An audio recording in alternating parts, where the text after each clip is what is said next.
Let me know what your favorite fight scene, conflict, anything like that is from a TV show, movie, book, anything. What is it? Best one. Sam said, what was it, Sam? Anakin versus Obi-Wan, Star Wars. A lot of classic Star Wars fight scenes. Those are good. Anybody else? Good fight scenes you all enjoyed? Matrix?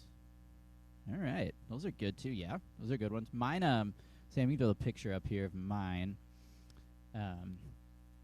Yeah, so this is Rocky 4. This is Rocky versus Drago. Rocky 4 was my favorite Rocky. These two guys is an actual fight. But these two fight because Drago here is a Soviet fighter, and he wants to come in and challenge Rocky. Rocky doesn't fight him first. Rocky's buddy Apollo Creed does. Apollo dies, and then Rocky's all enraged. They have this conflict, and they go fight in Soviet Union, and that is the fight scene. Now, why do I talk about fight scenes? That doesn't seem normal. Well, fights usually start because of some type of conflict. And today we're going to talk about a conflict between two different people in Esther. So we've been going through the elements of the story of Esther. So we've done the theme and the setting. We've done characters last week, and this week is going to be conflict and kind of really moving that plot line forward. So a couple big things to remember about Esther as we get started. First off, God is never mentioned in this book. We say that every week, but it's super important. God is not mentioned. Nobody talks to God. He doesn't speak, but he is still so very present. That brings us to what I've decided as the theme for this book, which is God's silence is not God's absence. What we've been looking at is how God is present in the different elements of this story, even though he's not speaking. And today, we're going to look at how God is present in the conflict between two characters. So it's between Mordecai and Haman. So we talked about both these guys last week a little bit, but just by way of recapping, Mordecai is a Jew. He's a Jewish man still living in Susa. He's the cousin of Esther, who is kind of the namesake and main character of our story. So Esther and Mordecai are cousins, but Mordecai actually raised Esther. And also, Mordecai is in the family line of King Saul. So that's our guy Mordecai. He's kind of one of our heroes of the story. But then we have Haman, who we decided last week is one of our kind of supervillains type of guy of the story. He is the king's second in command, be like a prime minister to the king. He's a power-hungry guy. He's wealthy. He loves to show off. And he is in the family line of a man named Agag. Now, why are those family lines important? Well, if we go back briefly to 1 Samuel, there is King Saul. King Saul is commanded by God to wipe out a group of people called the Amalekites who oppose God. Their leader at the time is a man named Agag. Saul disobeys God, doesn't wipe them all out, but he has this conflict with Agag. So now we move forward. Mordecai, family line of Saul, Haman, Agag. So there's already this tension that is being built between these two guys. And they're going to have a conflict today. All right, now I don't personally like conflict that much. I am kind of the stereotype of Midwestern, either conflict avoidance or Midwest nice. You know, me and somebody else are heading towards the same line at the grocery store. It's like, oh, nope, you go first. Go ahead. Kind of that Midwest nice. But here's the thing, and yes, I said I'm a Midwesterner at heart. All right? I've lived in Wisconsin my whole life. But the point is conflict does happen. Even if we don't like it and we try to avoid it, it still does happen. Here's what I want us to remember and think about when it comes to conflict. Is that God is in the midst of our conflict. God is in the midst of our conflicts. I love the phrase, in the midst. I'm not a big fan generally of like buzz phrases and buzzwords, but in the midst might be mine, if I'm going to use one a lot, because it means God is with us through everything. He may not cause any conflict or grief or pain. He's not necessarily even promising to take it all away, but he's there with us. We're never abandoned. We're never left alone. God is in the midst, and God is in the midst of our conflict. So let's figure out, what is this conflict all about? We're going to read about it. All the verses will be up here for you to look at. If you're looking at your Bibles, we are in Esther, primarily chapters 3 and 4 today. So we're going to start with Esther 3, verses 1 through 6. This is going to give us our conflict. After these events, King Xerxes honored Haman, son of Hammedatha the Agagite, elevating him and giving him a seat of honor higher than that of all the other nobles. All the royal officials at the king's gate knelt down and paid honor to Haman, for the king had commanded this concerning him. But Mordecai would not kneel down or pay him honor. Then the royal officials at the king's gate asked Mordecai, "Why do you disobey the king's command?"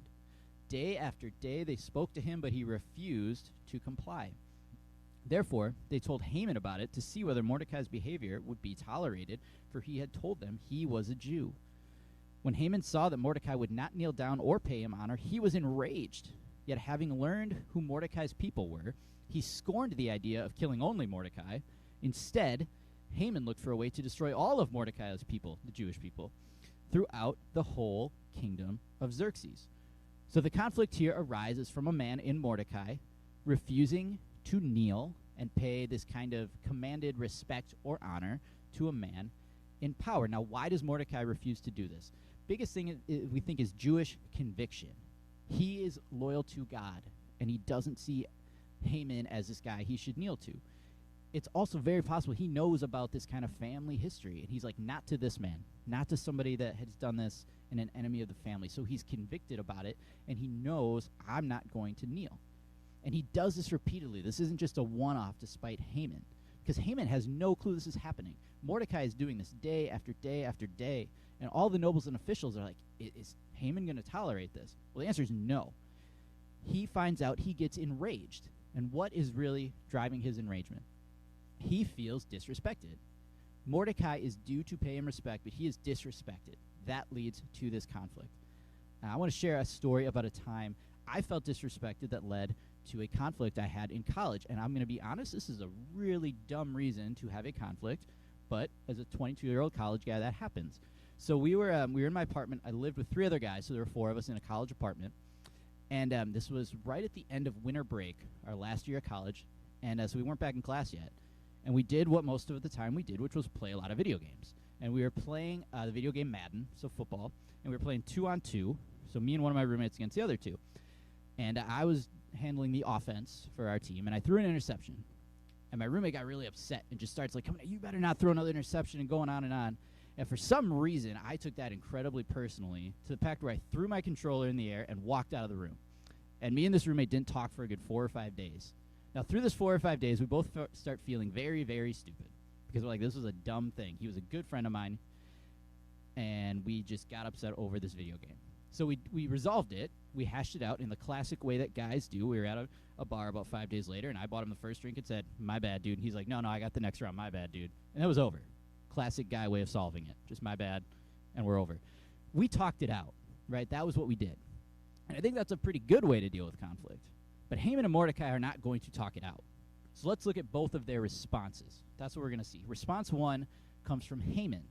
And this is in Esther 3, 8 through 11. And it says this: "Then Haman said to King Xerxes, 'There is a certain people dispersed among the peoples in all the provinces of your kingdom who keep themselves separate. Their customs are different from those of all other people, and they do not obey the king's laws. It's not in the king's best interest to tolerate them. If it pleases the king, let a decree be issued to destroy them, and I will give 10,000 talents of silver to the king's administrators for the royal treasury.' So the king took his signet ring from his finger and gave it to Haman, son of Hammedatha, the Agagite, the enemy of the Jews. 'Keep the money,' the king said to him, 'and do with the people as you please.'" So what does Haman do? Haman goes on the attack. Haman doesn't go talk to Mordecai. Haman figures out a way to attack and go on the offensive against Mordecai. He is dangerous because he's actually kind of smart here. He's calculated because he knows, he's like, I can't make this about me because I need some approval. He also realizes this might not be just about Mordecai. There's a lot of Jewish people out there. And if Mordecai gets away with this, then these other ones might do it. I need to take care of all of them. So he goes to the king and says, "King, this is about you. Your laws are being disrespected. You're being disrespected." And the king doesn't dig any deeper into this. He just assumes they're all distant. I'm not going to figure this whole thing out. And you know what? I love power. I love control. I love to be in charge of everything. So yeah, you do your thing. And Haman sweetens the pot. Haman bribes him here with this 10,000 talents of silver. And kind of as a way, what the king might be thinking here is that equated to about 2/3 of the annual Persian revenue. That's how much Haman is promising him. So this is a lot of money. And Xerxes kind of does the, oh no, keep the money. That's probably a polite just thing he would say. He expects to still get paid. He knows he's still getting this money. So then he gives his ring. This is a big deal because that signet ring is the sign-off. That's the king's authority. Now Haman has control to do this. All right, the king has said, here's the ring, you sign off. He's going on the attack. He wants to go after it and get at Mordecai for this disrespect. I was trying to think about what's something like this. And my wife and sister-in-law sitting over here are big fans of the TV show The Gilmore Girls. I have fallen asleep to that show many times in my life. But a lot of the show, the first part takes place in high school, and there is nothing like high school drama, right? For any of you that know anything about it. So there's two main characters going on in the high school years. We have Rory, who's the main character, and Paris. Well, these two get into a little bit of a problem over, naturally, a boy. Paris likes this guy, Tristan. Yeah, I'm getting the nods. Okay, I got the name right. Well, she thinks that Rory and Tristan are going to get together. So naturally, we got this big beef and this conflict. What Paris does is Paris kind of pulls a Haman. Paris goes on the attack. So Paris is editor of the school paper, and Rory writes for it. And there's a meeting coming up about who gets what assignment to write for. And you want to get the good assignments because that bolsters your writing resume and everything like that. Paris goes to Rory, hey, the meeting's at 4 o'clock. I'll see you there. The meeting wasn't at 4. The meeting's at 3:15, so Rory shows up late and gets a terrible assignment, something about how they're paving a parking lot. And the point of this is Paris goes on the attack. Paris is mad. So she attacks Rory with this way, in a way that she knows will really upset Rory. Haman went on the offensive. He didn't just take this lying down. He's like, I'm not going to go work it out. I'm not going to take it. I'm going to attack. I'm going to punish, and I'm going after Mordecai. Mordecai hears about this, and he takes a different approach. Let's look at Mordecai's response. This is going to be Esther chapter 4, verses 1 through 3 to start. When Mordecai learned of all that had been done, he tore his clothes, put on sackcloth and ashes, and went out into the city wailing loudly and bitterly. But he went only as far as the king's gate, because no one clothed in sackcloth was allowed to enter it. In every province to which the edict and order of the king came, there was great mourning among the Jews, with fasting, weeping, and wailing. Many lay in sackcloth and ashes. So what does Mordecai do? Mordecai first, he publicly mourns. Now, this isn't something I think we would feel comfortable with seeing, somebody out there mourning in the public. But in the context of this story, in the time and in the culture, this was actually very normal. People would publicly mourn. He's wearing sackcloth. This is something made of long, dark hair of probably a goat or a camel, and it was worn always for serious or sober and somber occasions. Mourning after a loss of a battle. It's dark in texture, which makes it fitting for grief or sadness. Jacob wore it in Genesis 37 to mourn the death of Joseph. And then the dust and the ashes are signs of grief and sadness. Genesis 3:19, after the fall of Adam and Eve, says, since from the ground you were taken, dust you are, to dust you will return. It's just this sadness and mourning and this somber reminder. So in either case, they're known signs of expressions of mourning, and it's not just Mordecai. All of the Jews are doing this. They all know they're in trouble, and they mourn together. All right, and he's doing this just outside the king's palace. He's not allowed in, so the king can't see that this is happening. He's not allowed in probably because they mourned in this way when battles were lost, and Xerxes doesn't want to be reminded of any sort of grief or loss because that's just not in his way. So he's not even allowed in the gate, so he's just outside. But the point is he takes the time to be upset, handle his grief, but then he does act in a little different way. So Esther 4 through 8 is going to tell us the next thing Mordecai does. When Esther's eunuchs and female attendants came and told her about Mordecai, she was in great distress. She sent clothes for him to put on instead of his sackcloth, but he would not accept them. Then Esther summoned Hathach, one of the king's eunuchs assigned to attend her, and ordered him to find out what was troubling Mordecai and why. So Hathach went out to Mordecai in the open square of the city in front of the king's gate. Mordecai told him everything that had happened to him, including the exact amount of money Haman had promised to pay into the royal treasury for the destruction of the Jews. He also gave him a copy of the text of the edict for their annihilation, which had been published in Susa, to show Esther and explain it to her, and he told him to instruct her to go into the king's presence to beg for mercy and plead with him for her people. So here's an instance where I really feel like God is working behind the scenes, because Esther's attendants tell her that this guy Mordecai is out there mourning and wailing and in sackcloth. Nobody knows they're related yet. So we're not even sure why would they even tell her, but they do. All right, so here's God already kind of going through Esther's attendant book. This is happening. So now Esther's like, oh no, what are we going to do? I need to talk to him. She sends out clothes probably so that he can change, not be in the sackcloth, and get into the gate. But he refuses. He won't do it. But he wants Esther to know everything that's going on. So what he does is he tells this man, he's like, here's the edict. I want you to read it to her, explain it. Here's the exact amount of money. This is probably be done because in this time, we don't know how educated Esther would have been or how much reading she would have been able to do because women didn't have the access to the education. So he's like, you need to tell her everything and exactly what is going to happen so she can help. To me, this is tailor-made as a scouting report for sports. I'm a huge sports fan as always, and what this screams to me is a scouting report. Now, what you do when you're going into a game is you look at what the other team does so that you can prepare for it and defend against it. All right, the Packers play the Lions tomorrow night. So that Packer defense is going to look at what do the Lions want to do, how might they score, what can we do to prevent against it. We want to know their tendencies. What do they do here? When do they like to do certain things? That's what Mordecai's doing. Mordecai's giving Esther all of this information and then saying, hey, you can go to the king. He's like, there's a conflict. It's affecting all of us. Haman wants to wipe us out. Go before the king and help us. Ask the king for help. Now, what's she going to do? Well, for that, you're going to have to come back next week to find out what she does, because this is the end of our scene for this week. Julie is going to tell you what Esther does. I am not. You all have access to Bibles, so if you wanted to get the spoiler, go ahead. But we are going to hear what Esther actually does next week. But this is our conflict. Haman versus Mordecai, and it's nasty. So let's look now, where is God in this conflict? Because we always want to look at where is God in the elements of this story. And remember, we talked about God is in the midst of our conflict. And I think he is there in 3 different ways that I want to talk about. And it's conviction, mourning, and peace. We'll talk about those one by one. So conviction. Many conflicts are caused by someone believing something different than somebody else. We all have different beliefs, whether they're about our faith in Jesus or about anything.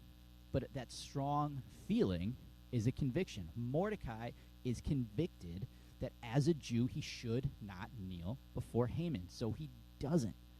Romans 12:2 says, do not conform to the pattern of this world, but be transformed by the renewing of your mind. Then you'll be able to test and approve what God's will is, his good, pleasing, and perfect will. Mordecai doesn't want to conform to the pattern of everybody kneeling before Haman. He knows it's not right. He has that conviction. All right, convictions and conflicts happen between believers and non-believers, and they can happen between believers even. Matthew 23 is full of stuff when Jesus is standing up for his convictions, even against the Pharisees, telling people they say good stuff, but they don't act it out. He's convicted against even the Pharisees, other believers. And the hard part is that when convictions lead to conflicts between friends, there is a phenomenal movie illustration about a conflict between 2 great friends. The movie The Little Rascals. We have Spanky on the left and Alfalfa on the right. Now, if you're not familiar with the movie, they are part of what's called the He-Man Woman Haters Club. And it's this club that classically just doesn't want girls to be a part of it, right? They're ucky, they have cooties, any of those words. Well, here's the problem. Alfalfa gets picked to represent the club in a soapbox derby, in a race. But they can't find him. Well, it turns out Alfalfa's with a girl. Alfalfa's with Darla. All right? He starts to like a girl, and Spanky cannot have this because it's a girl. You can't like a girl and be part of this club. We're going to be in a fight. So he and Alfalfa have a big conflict because Spanky has a conviction about girls. Now, thankfully, at the end of the movie, Spanky realizes the error of his ways, and they let girls into the club, and everything's all good, and it's a fun movie. But they had a conflict over conviction. Mordecai starts this conflict because of a conviction he had as a Jewish man. Godly conviction can lead to conflict, but God is in that conviction. He is there with us. So conviction was number 1. Mourning. Mourning, being sad. Conflict can be upsetting, especially if it's with people that we're friends with. It's not easy to take. It can cause sadness, anger, grief, and the important thing is to respond to those feelings and do something with this. It's not something a lot of people are really good at, in letting those feelings out and processing it, but I think we're supposed to. Mordecai clothes himself in sackcloth and ashes and publicly mourns. He lets it out there. He says, I am sad. You can all know it. I'm going to put it out there. It's okay to be upset about a conflict. Psalm 22:24 says, for he has not despised or scorned the suffering of the afflicted one. He's not hidden his face from him, but he has listened to his cry for help. God doesn't leave us in the morning. And listen to what God doesn't say in this psalm. It doesn't say the sadness or mourning won't come. It doesn't say he'll just take away the pain. But it does say he's listening. He's there. He hears it. He is not hiding in our mourning and in our pain. He is there in the midst of the mourning, the sadness, the grief, the bitterness, the anger, any of those things. I thought about there's a poem, it's called the Footprints poem.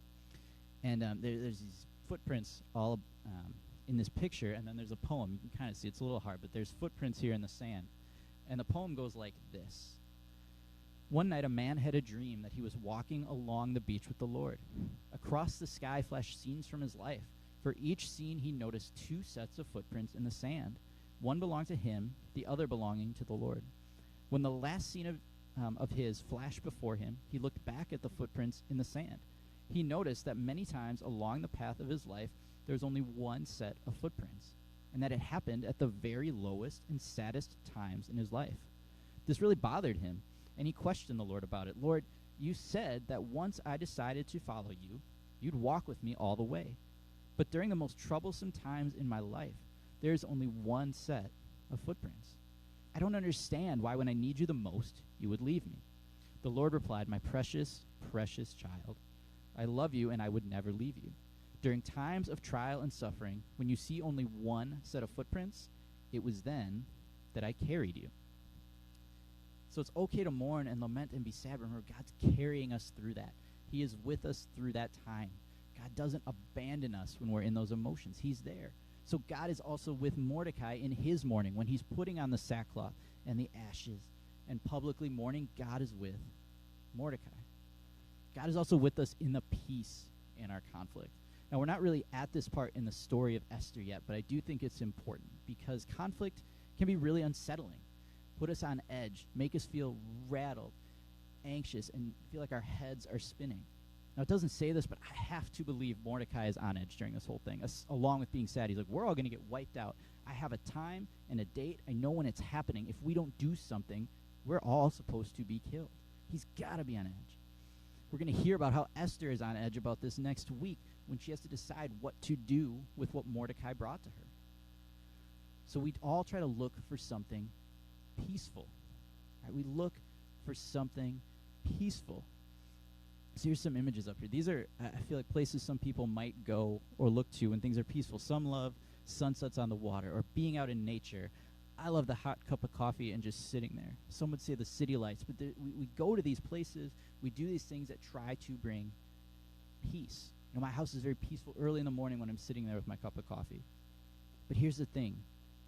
These peaceful moments, as great as they are temporary reprieves or resets, because if I get into some kind of conflict and I'm on edge today and I have that cup of coffee tomorrow morning before anybody wakes up, I can feel the peace, but that conflict's not gone. It's still there, but I can be at peace in the midst of it. And it might be temporary, but it's there. But we have a peace in Jesus that doesn't go away. That's not temporary. One of my absolute favorite verses in the Bible is John 14:27 that says, peace I leave with you, my peace I give you. I do not give to you as the world gives. Do not let your hearts be troubled and do not be afraid. God puts us at peace in the midst of the craziness, the head spinning, and all of that. And it's not as the world gives, because God, it's even like he's saying everything you could get from this world is temporary and will fade away. But my peace, the hope in Jesus, the hope for eternity with me is forever. Jesus' peace is so much greater than any peace we could get from anything else in the world. So we're not promised freedom from conflict or pain, but we do have God in the midst of all these situations. So I want you to think about conflicts you've had in the past, in the present. Were there convictions in those? What led to that? Did you feel strongly? Did somebody else feel strongly about something and it led to a conflict? What was your response? Did you go on the attack like maybe Haman's going to? Did you mourn it like Mordecai did? What did you talk it out? What emotions came up? Did it make you angry? Did you have grief, sadness? And did you mourn it? And really importantly, did you look to God during those conflicts? I'm not always good at looking to God during conflicts. I just want to solve it and be done with it. But look for God in it and let him be the peace through that conflict. Let him help you solve it. So for future or present conflicts, remember that God is with us in the midst. He's with us in the conviction, the mourning, and he is our peace throughout it all. God doesn't leave us in those conflicts. He is right there with us. Let's pray. God, we thank you that you don't leave us, that you don't abandon us in the hard times, God, that you carry us through them. God, that even in conflict, no matter what response we get from that you will be with us in that, in how hard it is, how difficult it is, God, that you're there with us. And we thank you that we have peace from you. And that peace is just this hope and this future that we have, and it doesn't dwindle, it doesn't fade, God. And we thank you that you've promised us that you've given us that, and that you're with us to carry us through the conflict, God. We pray this in your name. Amen.